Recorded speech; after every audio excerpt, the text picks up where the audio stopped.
So the answer is this is not his best team, obviously. Quite obviously. There are people of the right that have been excluded, like Andrew Charlton, that obviously should be in there. Michael, there is a sense now. I mean, this reshuffle was drawn partly, of course, the resignation of the retirement of 3 ministers, but also to get troubled ministers out of their portfolios. How much trouble is this government in? Now, I saw a fascinating poll by the Australian National University. It says confidence in the federal government has collapsed. A Redbridge poll in the Sunday Herald Sun yesterday claimed the coalition now had a good lead over Labor after preferences, 51.5% to 48.5%. Now, I don't believe it's quite that big, but how much trouble is this government in?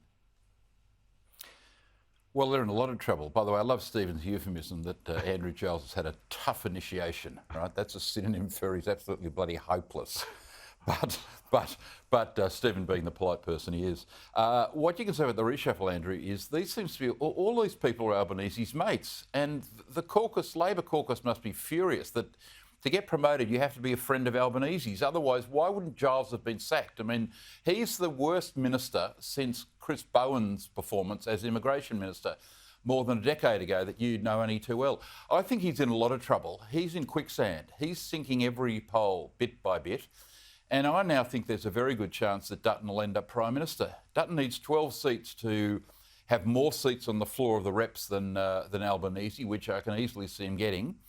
And if he gets 2 or 3 more than that, because the Greens will probably give supply and confidence to Albanese, then Dutton could well end up winning. I mean, I know here in Victoria, I think Chisholm and Aston, where we've got 2 very good candidates, Theo Zagrafis and Matty Cicello, I think the Liberal Party will win those 2, and I'm increasingly confident that Amelia Hamer will win back Kooyong from the Teal. I think Tim Wilson's now a chance in Goldstein. I think Dunkley's a chance. Victoria is turning slowly against Labor, quite a bit to do with the hopeless state government. You can see 1s and 2s that Dutton can pick up all around the country.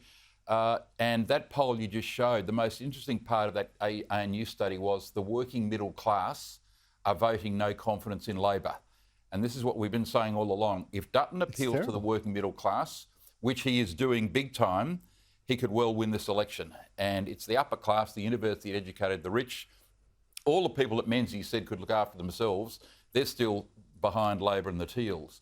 But the working middle class are swinging behind Steve, Dutton, would you agree with this? Will win this election.